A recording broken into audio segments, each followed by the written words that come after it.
Ladies and gentlemen, please welcome from the Smithsonian Conservation Biology Institute, Peter Leimgruber. Good morning, happy Earth Day, and welcome to Movement of Life. Very glad to see you here. As you can see from, As you can see from the slide, this is all about movement of organisms. And in the background, you see the migratory movements of birds, an animation compiled by the Max Planck Institute. Movement, whether it's the migratory movements of wildebeest in the Serengeti or caribou in the Arctic, birds as we see here on this map, or whales, is an essential fact of life. Usually, we're only allowed a glimpse of this movement, but advances in technology really allow us now to better study and understand and really work on these types of phenomena.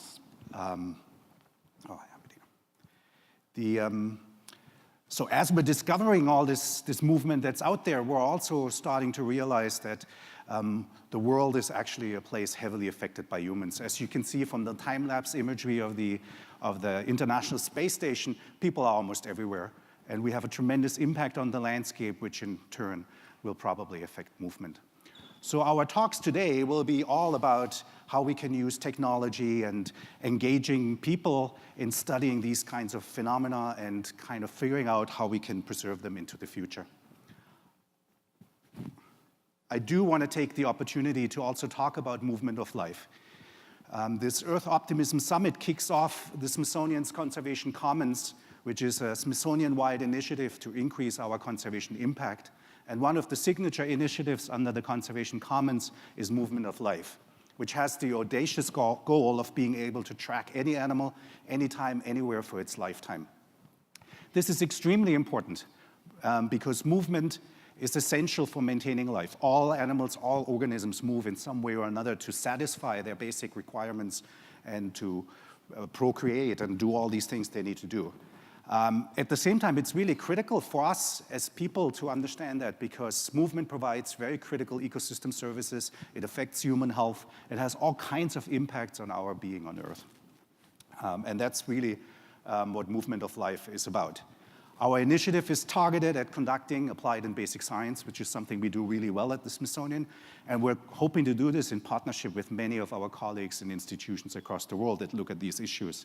We want to identify and address the major challenges for movement and very importantly, work to integrate and improve and advance technology that we can use to address these issues. This technology often is limited to, access to this technology is often limited to very few relatively privileged people. And so another piece in here really is figuring out how this technology can be made cheaper and more accessible and more easy to use, which really leads to the final goal of building capacity and increasing the ability of people to do this. Most of the talks today are focusing on marine and aerial and bird systems. So I want to just briefly mention one of our terrestrial initiatives that uses movement technology to look at very applied basic questions, and this is the scimitar horned reintroduction project that the Smithsonian is involved in together with the Environment Agency Abu Dhabi and the Sahara Conservation Fund. So the scimitar horned oryx that you can see up there was extinct in the wild, and we're currently working to reintroduce it to a reserve in Chad. And the plan is to have 500 individuals out there that will all be tracked with GPS trackers to reestablish these populations. If you want to learn more about this terrestrial application, there's a really nice video at the booth of the National Zoo in the central area of this meeting. So I want to start off with our first speaker. The first speaker is Crystal Davis, who is the director of Global Forest Watch.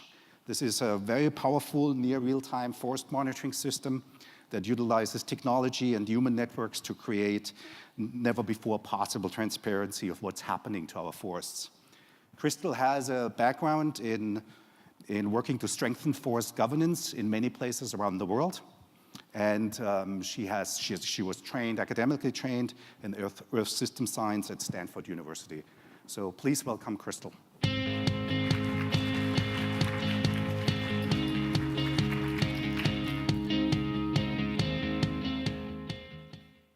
Morning, everyone. I'd never gotten to walk on stage to talk to music before, so that was really exciting. As Peter said, my name is Crystal Davis. I work at the World Resources Institute, which is a global environmental research organization that's based right here in Washington, D.C. And we work on a myriad of issues from climate change to sustainable cities. But today I want to talk to you about forests because I lead an initiative called Global Forest Watch, which, as Peter said, is working to unite technology, transparency, and action to combat deforestation around the world. Do I get my slides? There we go.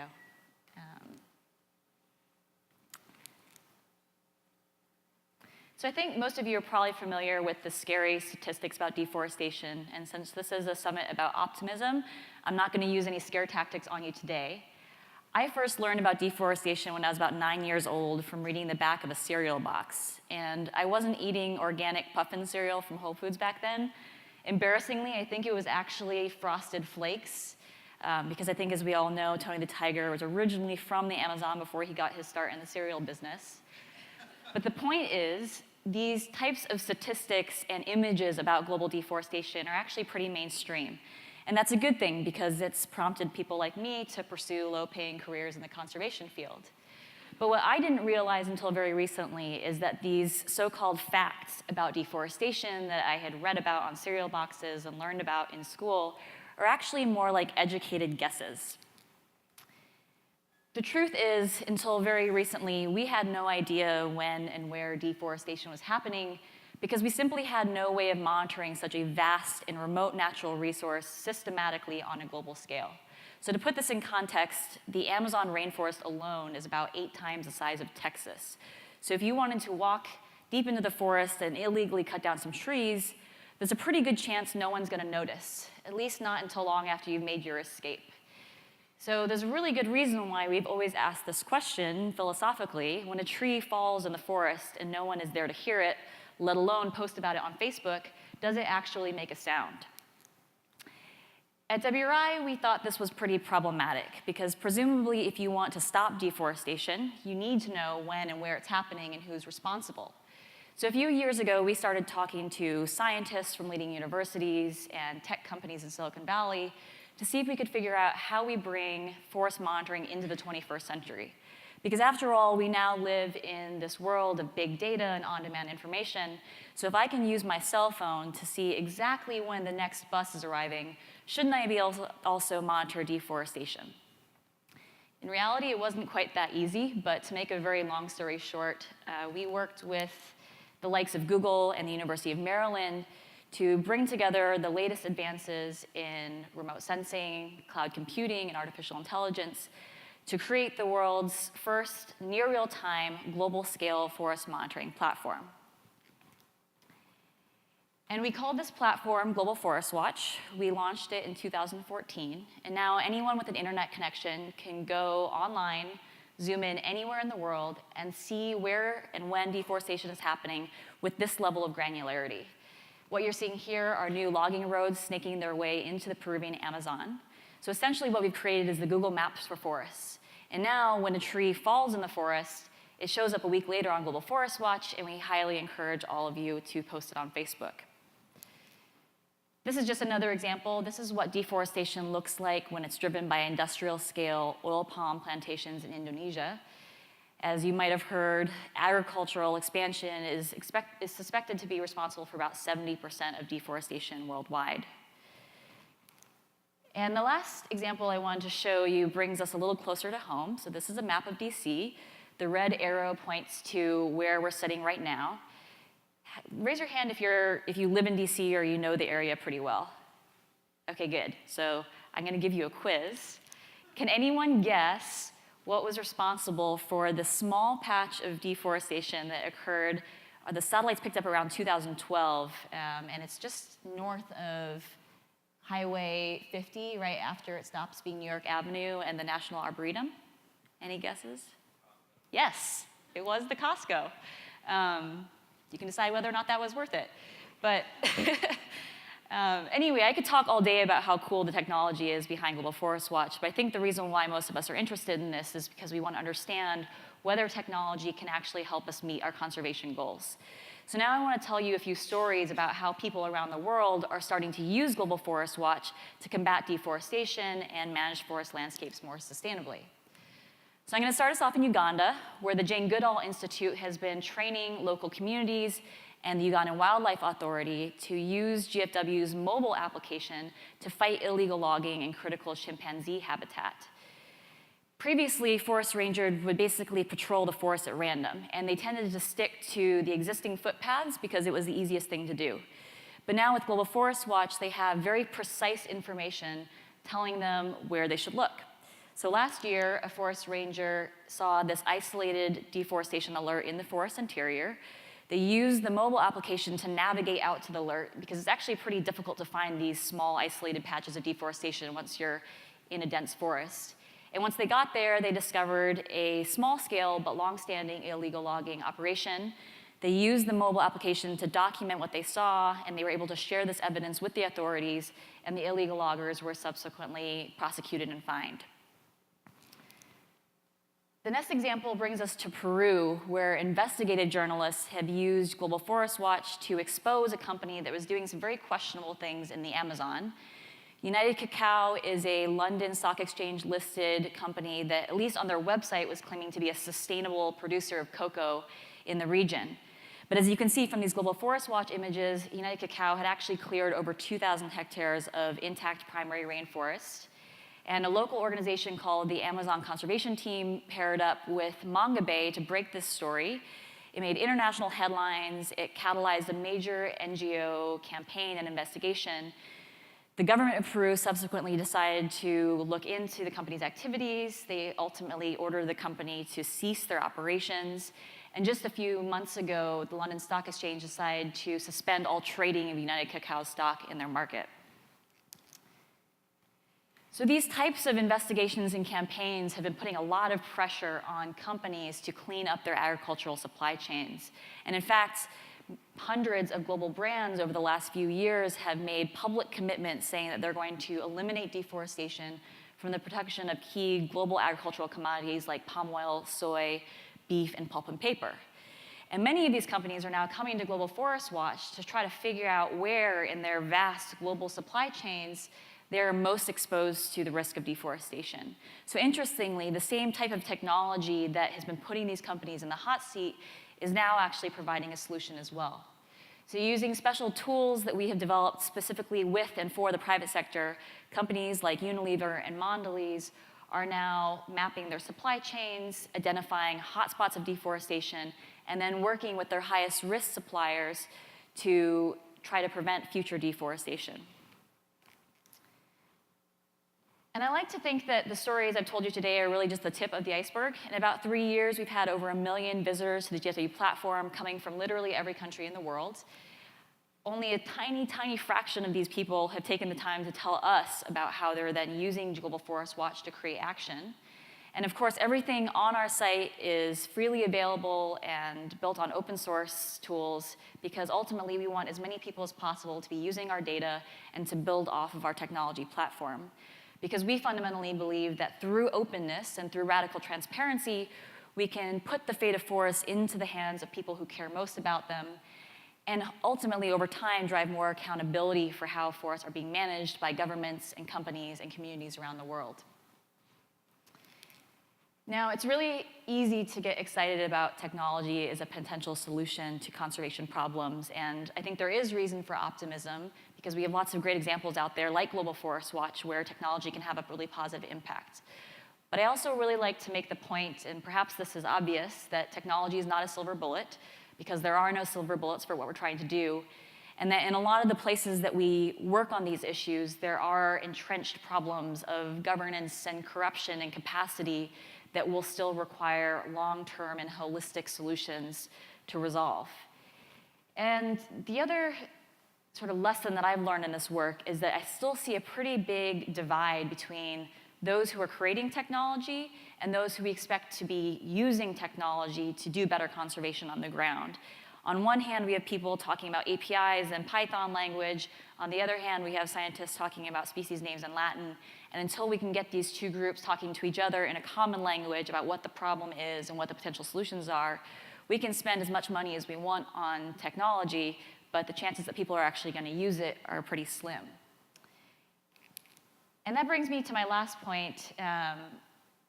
There's this thing called the Gartner hype cycle for emerging technologies, which I kind of like because it does a really good job of explaining the evolution of Global Forest Watch over the past few years, and it might be helpful for those of you who are thinking about your own technology projects.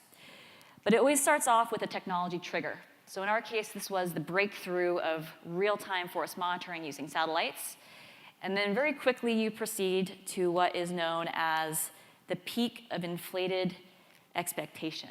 And this is where you convince yourself that your technology is going to solve all of the forest problems and then some. And there's a lot of hype and there's a lot of hope. But pretty quickly you realize that no matter how intuitive your technology solution is, promoting uptake and adoption of a technology is a lot more complicated than you thought. And you end up in what is called the trough of disillusionment. I've been there, and it's really not a pretty place. So first you get kind of depressed, but then you sit back and you start reassessing your strategies, and hopefully have some patience, because at least in our case, we did start to see some really interesting use cases of Global Forest Watch emerge. Some of our strategies started to pay off, and with that learning, we were able to refocus our efforts, and now I think we find ourselves in what's called the slope of enlightenment. But I think the big challenge and the million-dollar question for all of us is how we move past the slope of enlightenment to what is called the plateau of productivity. And this is where you see uptake of your technology at scale and hopefully impact on conservation at scale. And to be honest, I don't see a ton of examples of technologies in the environmental field moving to this point. You see it in other sectors, you definitely see it in the private sector, and I think that we need to ask ourselves as a community how we can learn from those experiences to see this happen for our work as well. So I think, the red clock says that I am now done, so I'm going to leave it at that. Thank you very much for your time today, and definitely check out the platform.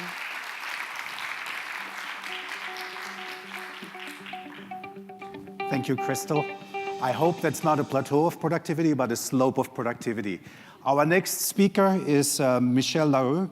She is a research ecologist and public speaker at the University of Minnesota. Her work focuses on the distribution, habitat, and effects of human impacts on populations of emperor and Adelie penguins, weddell seals, polar bears, and cougars.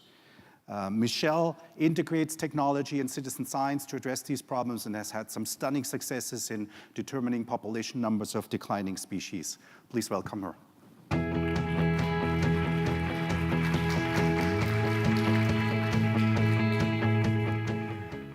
Good morning. So good to see you here. Happy Earth Day. I'm more than thrilled to be here. So I want to start out by saying that over the past 10 years in doing research in Antarctica, there's one thing that I've learned, at least one thing I've learned, and that is doing research in Antarctica is not easy. As a matter of fact, there are so many questions that go unanswered, not because we don't want to, but because we simply can't. So take, for example, the weddell seal, which is this unreasonably adorable creature you are looking at right now. This happens to be one of the best studied marine mammals on the planet. And that is because there is one population at a place called Erebus Bay that has been studied and visited by field crews in perpetuity since 1967. And the reason that can happen is because it's right next to McMurdo Station. It's very easily accessible. Virtually everything we know about weddell seals comes out of Erebus Bay. But what that means, on the other hand, is that the remaining 11,000 miles of coastline is completely inaccessible, and we know nothing about how seals happen to be doing. And these are very important indicators of climate change and of the health of the Southern Ocean. And so taking that into account, in addition to the effects of climate change and the potential effects of a fishery, and we're getting to a pretty big problem here.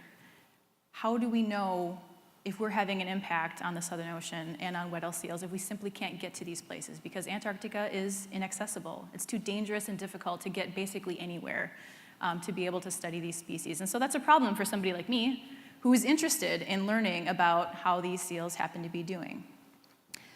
But the fun part about being a scientist and about some of the things that I do is that I happen to be up for a challenge. But what's even better is it turns out you are too.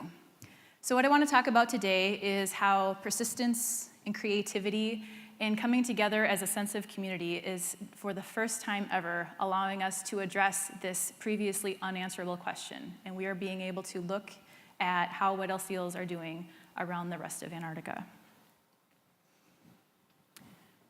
So my foray into doing research on wet-tailed seals happened entirely on accident, and this is true. In the summer of 2009, I was working as a cartographer with the United States Antarctic Program, and I happened to be making a map of Erebus Bay, which is in this blue box on your screen. And at the time, I was using this really new and cool resource called high-resolution satellite imagery. It's exactly the kind of images you would see on Google Earth. So you can see like cars and stuff. It's very, very fine detail.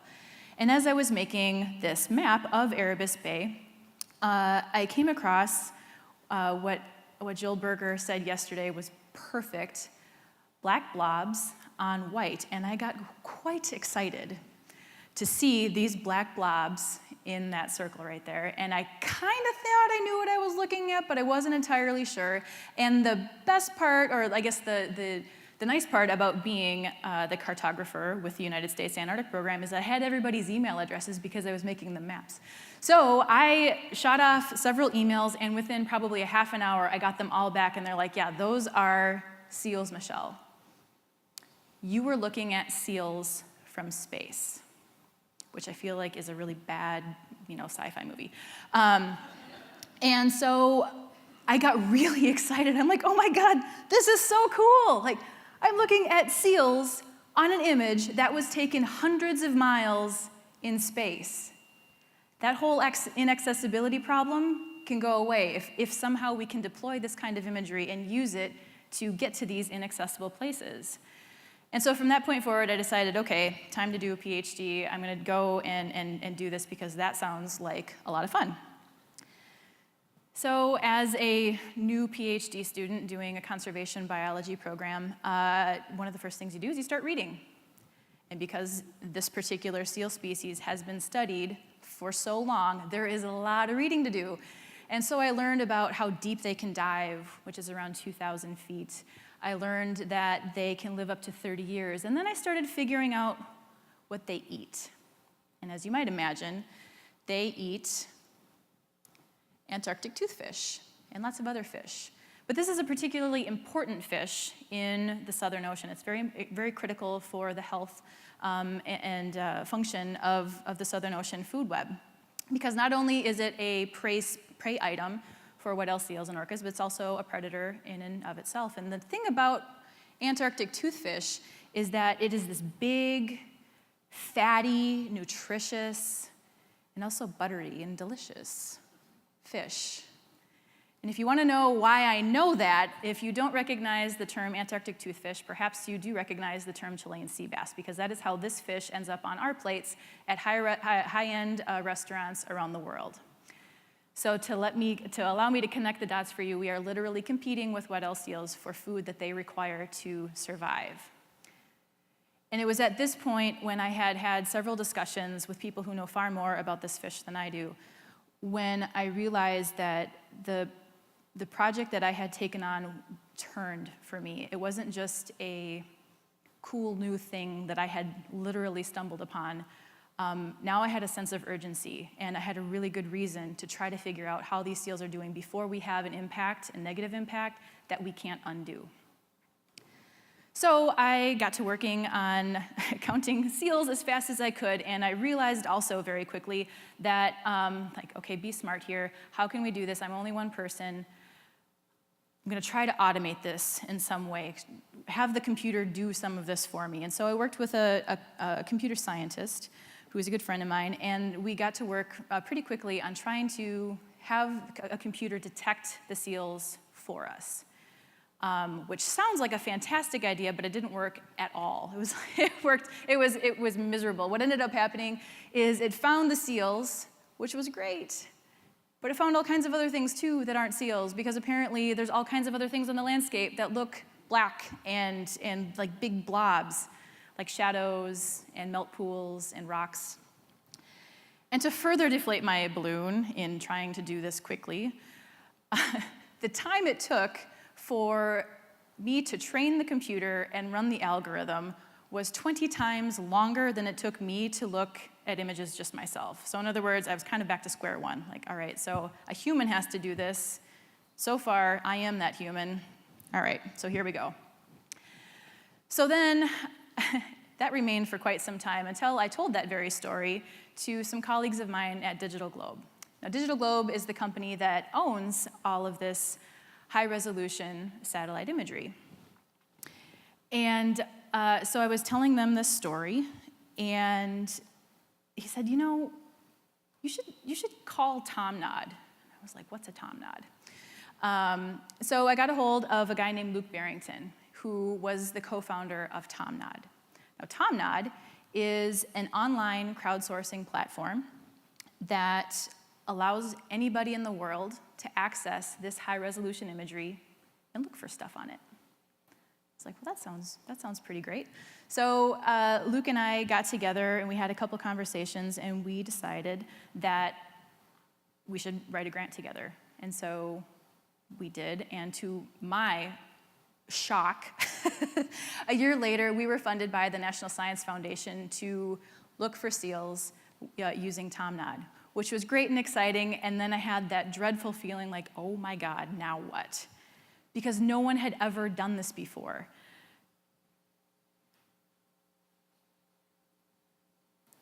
No one had ever used high-resolution imagery and citizen science to do wildlife ecology. We had no idea what to expect, and I remember distinctly sitting in this beautiful boardroom that Digital Globe has, and sitting with my team, and we're trying to figure out how long this is going to take and how many people we're going to need to be involved, and we had literally no idea what we were doing. And so literally after 2 days of deliberation and trying to strategize, we said, you know what, we just threw up our hands and we said, we have to give it a shot. We have to try and just see what happens. And so last summer, we decided to do a pilot project, and what we found was astounding. The response we got was astounding. Over the course of 50 days, we had 5,000 people help us tag 3,500 seals, covering an area that would take more than a decade of a field crew to cover. And what's more is it was done seven times faster than I could do myself. This was absolutely amazing. As a matter of fact, we had to shut down the campaign because too many people were doing this. We couldn't keep up with the imagery. It was absolutely astounding.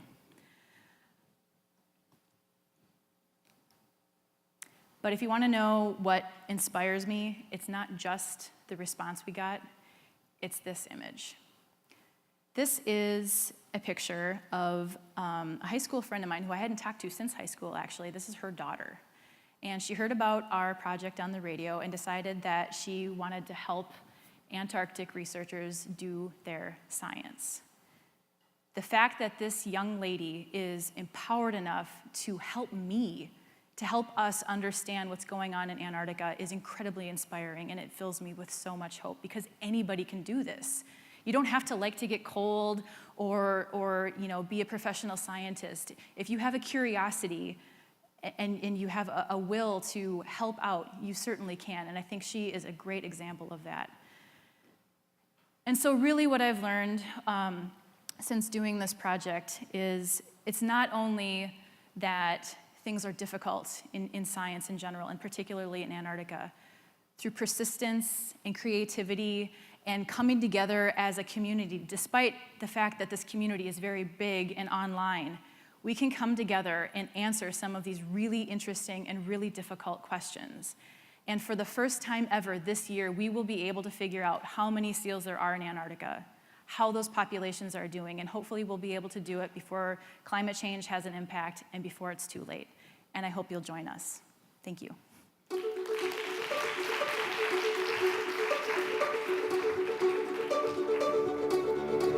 Our next speaker will be Autumn-Lynn Harris. She's the research ecologist at the Migratory Bird Center at the Smithsonian and also the program manager for the Migratory Connectivity Project. Autumn-Lynn has extensive experience in tracking marine animals ranging from seals to seabirds and has a big background in field ecology and conservation tracking. She also worked for almost a decade for the Society of Conservation Biology, managing their programs. And so she's an excellent networker, an excellent communicator, on top of being a fantastic scientist. And finally, Autumn-Lynn is an award-winning graphics designer that has designed beautiful displays for public education. Please welcome Autumn-Lynn.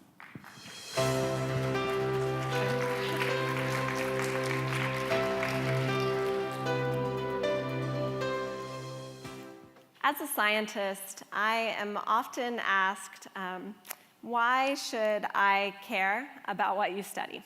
Which is always nice. But it's an important question. There are many human-focused reasons why we should care about animal migration, ranging from the tourism dollars that migrating animals bring into communities, to services that we value, like pollination, to things like disease transfer that we might want to learn more about, and how migrating animals can transfer disease across international borders. And finally, commercially valuable fish like bluefin tuna that are highly migratory. But when I'm asked this question, especially by a journalist, what I really want to say is because animal migration is awesome, and I just love it. Thinking about what animals do in search of food and places to find mates and water, these Herculean adventures that they take across the globe really inspires me with their drive and athleticism. It's just amazing. But animal migration also inspires the general public. It connects us across hemispheres and oceans. The animals that I saw in the Chesapeake Bay this morning might have been on the beaches of Argentina just a couple of weeks ago. And in fact, they were. I was there.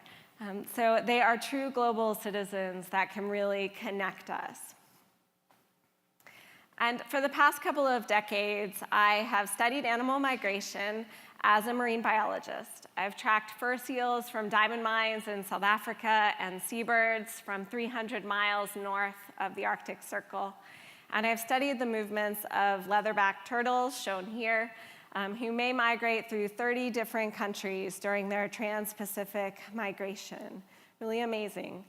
And while we are at risk of losing some of the animals that I study, and with them, their great migrations, I have a lot to be optimistic about. I hold in my hand now a tiny GPS tracking device, so small that you may not even be able to see it from your seat. And I believe that revolutionary technology like this tiny GPS tag, like the solar-powered satellite tag that is shown in the image on the screen, has truly revolutionized the conservation and management of migrating animals. Now, this tag isn't a conservation solution in and of itself, but what it has allowed us to do is collect critical information that actually is being used by managers and policy advisors. And it allows us to tell compelling stories to help people truly value, understand, and experience animal migration. And so today, I would like you to experience animal migration like I do as a scientist, from the fieldwork to the technology to the data that we collect, and to the applications of those data. So come with me to a field camp 300 miles north of the Arctic Circle on the north slope of Alaska. This was taken by a professional photographer. It's normally a lot cloudier and grayer. We are in search of a discovery of an unknown migration. The Arctic is the most rapidly changing place on the planet, and we want to discover this migration before it changes. Maybe it already has. So meet the Pacific loon, a very striking bird, one of the most beautiful birds that I've worked with. They come to Alaska every summer to nest on tundra ponds, And we don't know where they came from. We don't know where they'll go next. We don't know how the places that they migrate through along the way are connected, or if populations in Alaska go to the same place. And we don't know how management solutions in one place might affect Alaska's breeding populations. These are questions that the program that I manage, the Migratory Connectivity Project at Smithsonian Migratory Bird Center, we seek to answer them.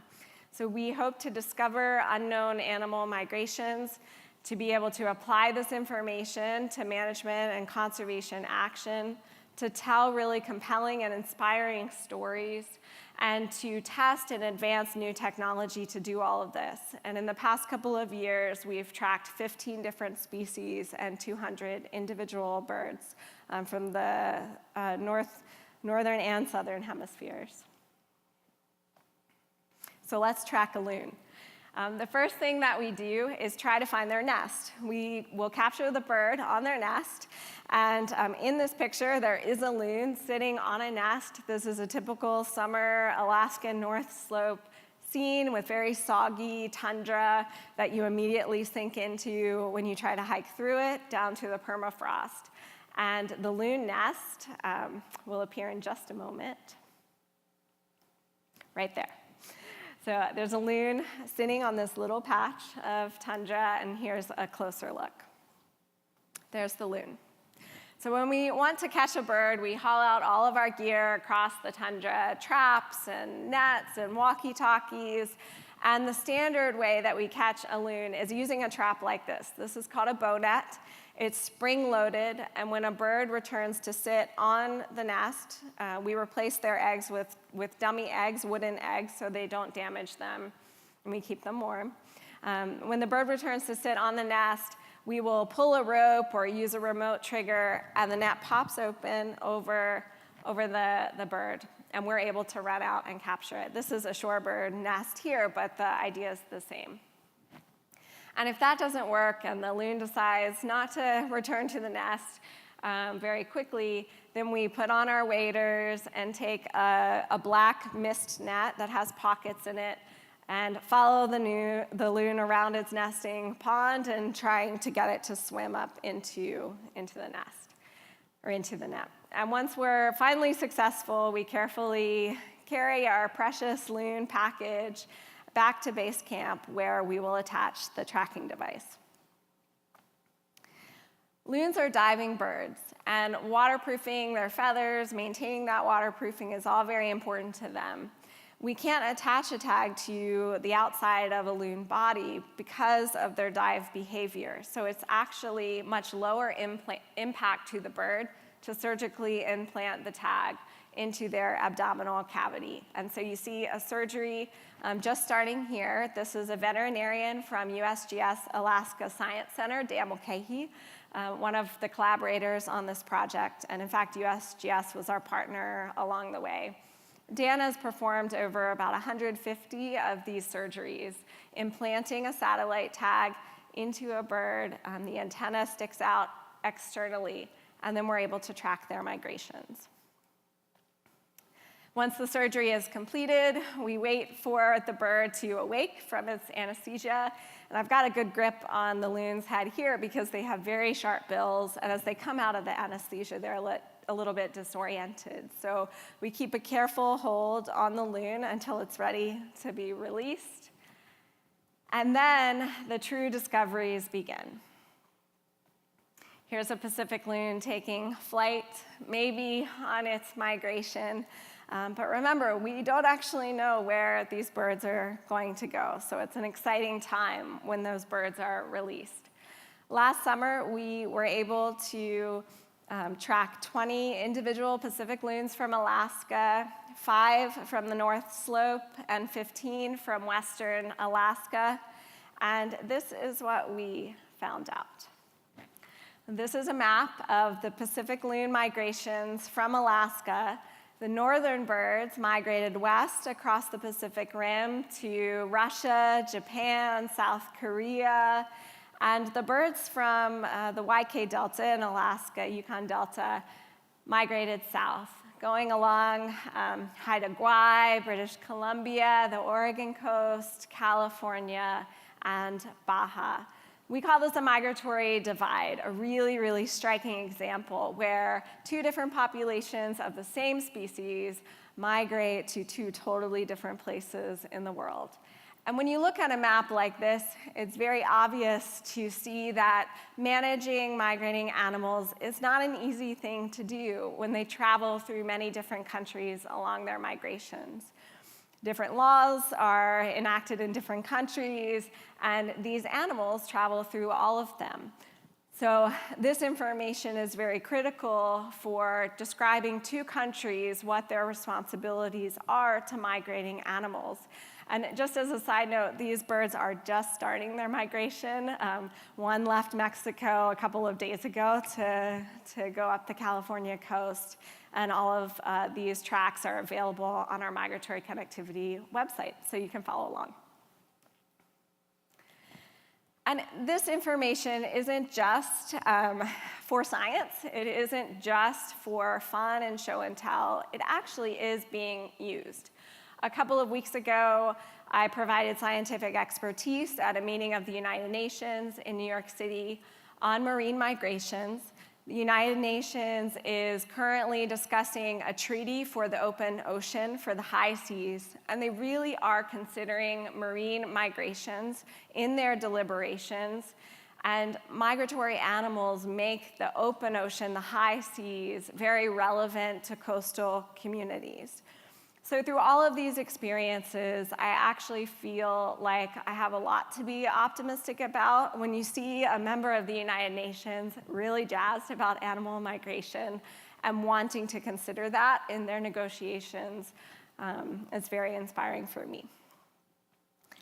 And so as we wrap up this Earth Day, I just want to leave you with the message that animal migration is really a shared global experience that I feel can encourage us to reach out to folks from all over the world to protect our Earth.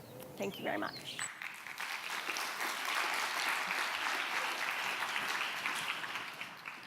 Thank you, Autumn-Lynn. Our next speaker is Dr. Ms. Melissa Garren. Melissa is the Chief Scientific Officer at Pelagic Data Systems. She is a marine biologist with extensive experience at the intersection of technology and marine conservation. She has worked with local communities and diverse groups of stakeholders to effect positive change on issues of fishery sustainability and nearshore water quality. Please welcome Melissa.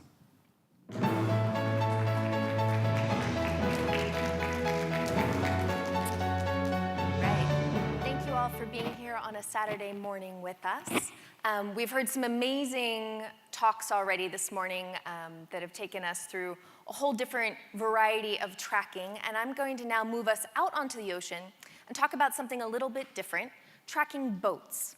So I want to talk about how tracking fishing boats can help us understand the behavior of people and also the movement of fish, because as I'm sure you might guess, the fishermen know where the fish are.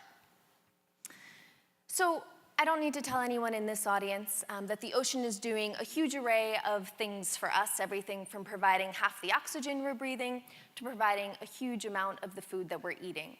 But I would like to take a moment and set the context for what it is I'm thinking about as I'm considering fisheries and where the intersection of society and marine conservation comes in around fisheries. So 80% of our world's fish stocks are currently considered fully exploited or overexploited. Half of our global seafood supply is coming from small-scale fisheries, and the FAO estimates that 90% of people employed by fisheries are actually employed by small-scale fisheries. So it's not just the big boats that we're thinking about, but also the small boats. And of course, we have a need to feed our planet. We have 1 billion people that are undernourished. And the optimistic news is that seafood production is the only source of animal protein that has been growing at a pace that actually outpaces human population growth over the past 50 years. So when we're thinking about how we're going to feed our growing planet, it seems that seafood should be on the menu. However, we do have pervasive issues with IUU fishing, so that's illegal, unreported, and unregulated fishing, and that's pervasive throughout both the large-scale and the small-scale fisheries. So we have this pressing need for transparency at sea, and it's not just for the environmental sustainability reasons, it's also for the social reasons. So as you may have seen recently, there have been a lot of exposés on the link between slavery and human trafficking, with fishing and IUU fishing often go hand in hand. And so one of the questions that keeps me up at night is, how is it that we find ourselves as a global society dependent on a resource that's declining and having inadvertently created this pocket where human rights atrocities are able to persist in our world out on the ocean? And no matter how many times I think about it, I keep coming back to the idea that it must have something to do with our historical relationship with the sea. Because when I think about what our social expectations are for behavior in our shared global airspace, we would never stand for this sort of thing. If a commercial airline goes off the grid for even a moment, it's instant international news. The idea that we don't have transparency and accountability in the skies is socially unacceptable. And yet, we're completely complacent with not knowing where any of the boats are going or what's happening at sea. And I think we have a much, much longer history of being seagoing creatures than being flying creatures. And we've been on the sea from the times when we thought the world was flat, right? And so there hasn't been any viable way to expect transparency or accountability at sea. And so I would like to challenge us all here today to start thinking about shared ocean space in the same way that we think about shared airspace. Because the optimistic message I have to share is that the technology is now available and affordable, that we no longer have to stand for the ocean being a black box. We can know what's going on out there. And so what kinds of technologies do I have in mind? Well, there's a huge variety of them, and this infographic from Pew gives a good overview. And I don't have time to go into all of them, but there's everything from satellite-based vessel monitoring systems that are physically on the boats, to radar systems, to wave gliders, a huge array of things. And I'd like to, there we go. And so I'd like to start to give you a sense of how we can pull all of those technologies together and put them to work, much in the way that Michelle was talking about capitalizing on citizen science and having all of this information available in our living rooms. I'd like to highlight here the Global Fishing Watch. And so this is a bit of the counterpart of what Crystal was talking about with the Global Forest Watch. Here you're seeing fishing around the globe. So the Global Fishing Watch is a partnership between Oceana, Google, and SkyTruth, and it's now just being spun out into its own organization. And what they've done is they've taken AIS data, so automated information system data.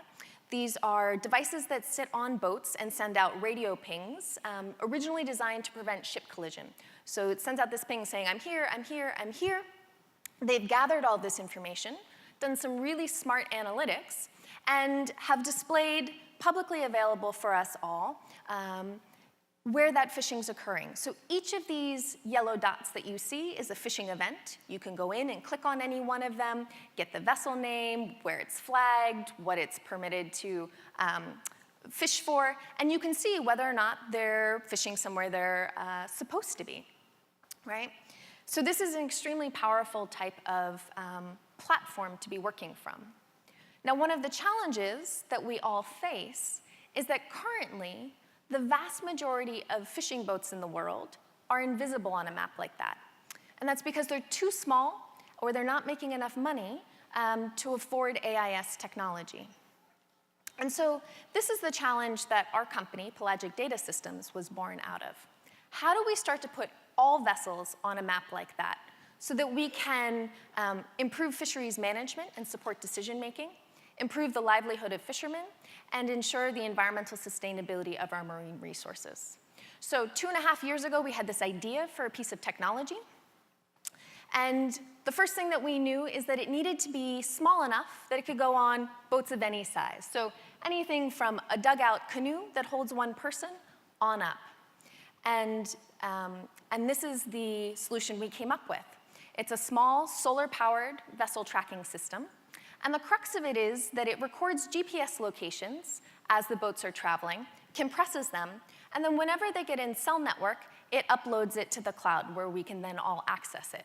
So this does two things for us, well, three really. One, it's entirely autonomous, so there's no on-off switch. Once it's on the boat, the fisherman doesn't have to do anything at all. It's passive.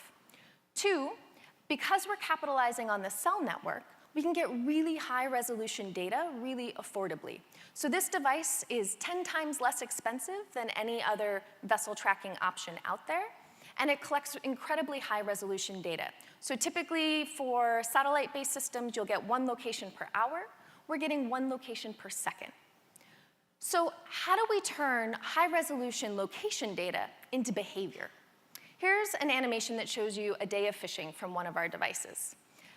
And what I hope you can see is that when you start to put location in the context of space and time, you get behavior. You can see they zoom out, they slow down and fish, they zoom to the next spot, they slow down and they fish, and then they zoom home. And we can pull a huge array of information out of these tracks. So for example, someone who's fishing with a hand line will have a different fingerprint in their trip signature, so the fishing is in red, highlighted in red, than someone fishing with a different type of gear, say traps, which will have its own unique signature. We can also start to identify where vessels are interacting at sea. So in the top right-hand corner, you'll see a whole bunch of vessels all using the same space. We can go in and see that each of those tracks is actually normal fishing behavior.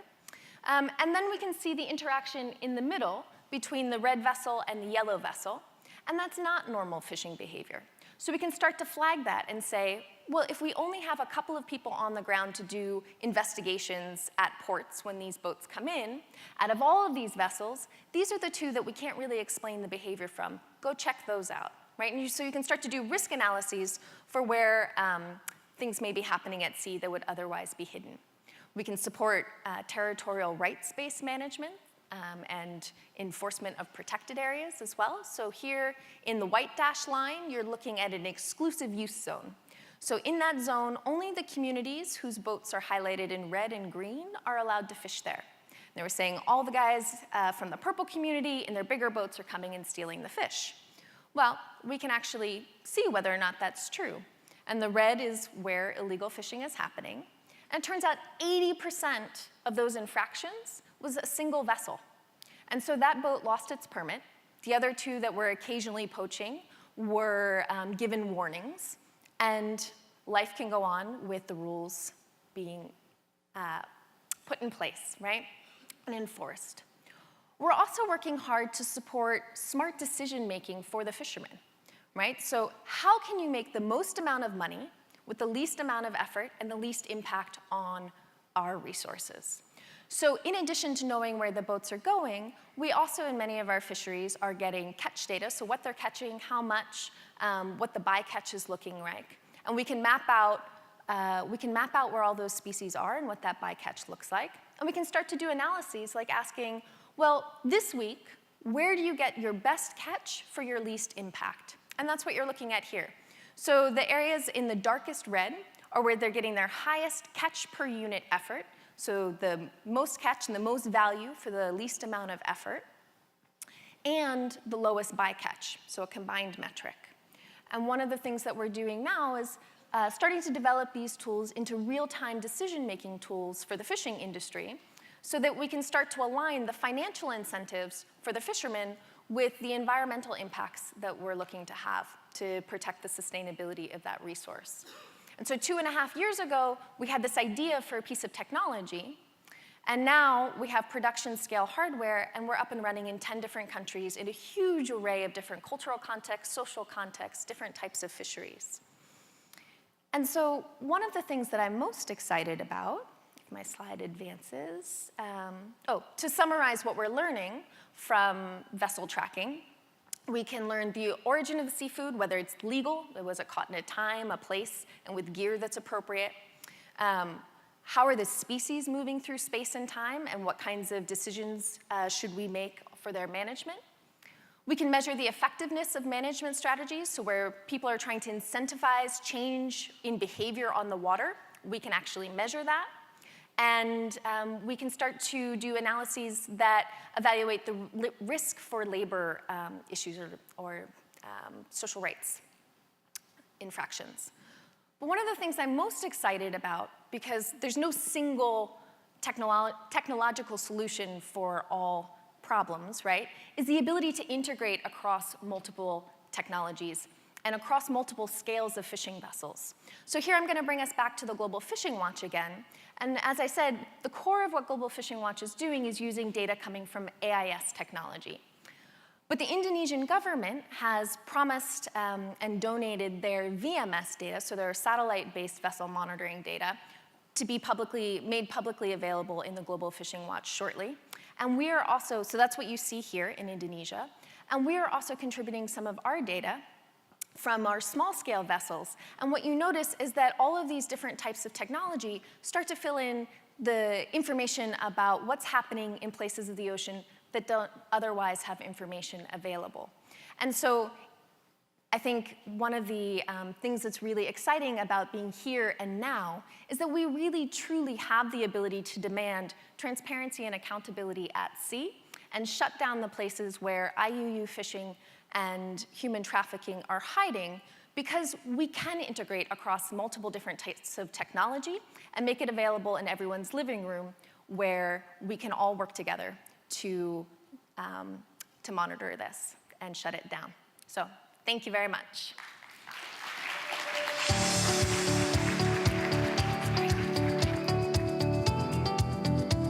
Thank you, Melissa. So we have 5 minutes left. I would love to have everyone back out, Melissa and Autumn-Lynn and Crystal and Michelle. So we have microphones standing out there, so we would like to ask you to come out to the microphone if you have questions, please. It's difficult to see.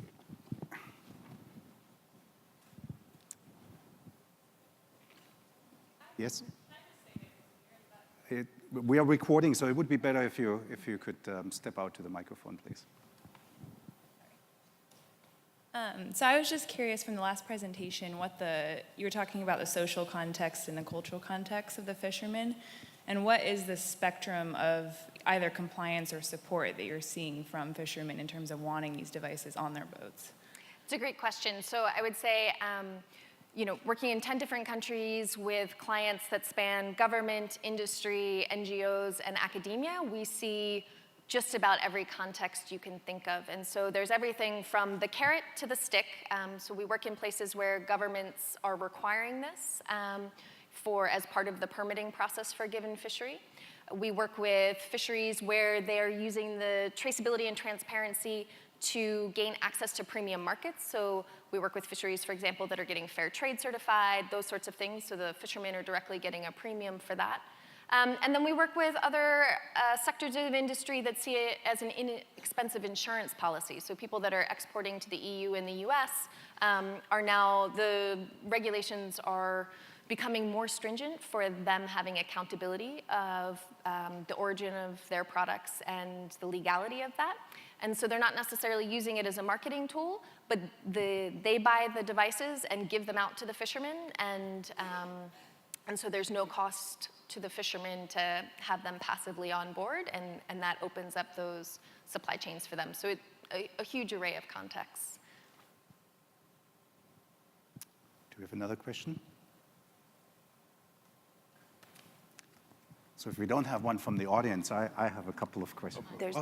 Please go ahead. Okay, hi. Sorry, I didn't see you. No, I just stood up. So we've seen all these different platforms and all this different kind of data, and I was just wondering how you all view this going forward, and kind of even larger, how can we integrate these different kinds of data, right? Like, the land is not separate from the sea, and migratory patterns could, how could you integrate migratory patterns into the fishing data and things like that? I'll go first. It's a good question and really the holy grail of what we study. I personally always want more information about what animals are eating, what is driving their movements to a particular place, but also what might be affecting them in that place. So it's such an exciting time to think about how to integrate all of these different technologies and approaches, citizen science, fishing monitoring, Earth observations, and tracking devices. So I see a lot of potential, and I think a lot of us are starting to move in that direction as these new approaches get off the ground and have a little bit of their own age to them and have worked out the kinks as well. So when I look at those fishing paths, I want to analyze them the same way I analyze my tracking data and think, wow, which fishers act like seals or like birds, or so for scientific curiosity as well. Yeah. And I would just add to that in my mind, the rate at which the cloud is expanding in terms of storage is an amazing technological advance that is giving us a place where that integration can actually happen. So you can pull those multiple types of data streams and have a place to house them. So I see that as an important enabling factor. I would just add one other enabling factor. I think at the end of the day, producing data costs money, managing data costs money, and I think a lot of people have a feeling of ownership and protectiveness over their information. And some of the data is currently in the public domain, but not all of it. So I think we really need to be continuing to push for transparency and open data so that anyone can pull on these different data streams and innovate with them in whatever way they see fit. I think we have time for another question. I just have a quick follow-up question. As we try to integrate more types of data and we have more access to data, do you see automation coming back into play, or do you think we're going to rely on citizen science for a long time? So for me, I think that automation will happen at some point, and that's the really kind of genius of using so much training data sets, right? When you have 5,000 people, tagging, I mean, there was, thousands and thousands of tags. Depending on the accuracy, now you have a training data set that you can use and feed into computer algorithms. So I think eventually we'll get there, but I think it's going to take way beyond anything that I am capable of in my brain. So we'll definitely have to do a lot of integrative work and work with interdisciplinary teams to be able to do that. But yes, I definitely think going toward the automation process would be great, perhaps with some sort of integration of citizen science along the way to just kind of double check and make sure that our work is correct. So unfortunately, we're out of time. We're getting the red button here. I hope you found this session as inspiring as I found it. I think it's an incredible example of the integration of technology and people power for advancing conservation, and they deserve a big applause.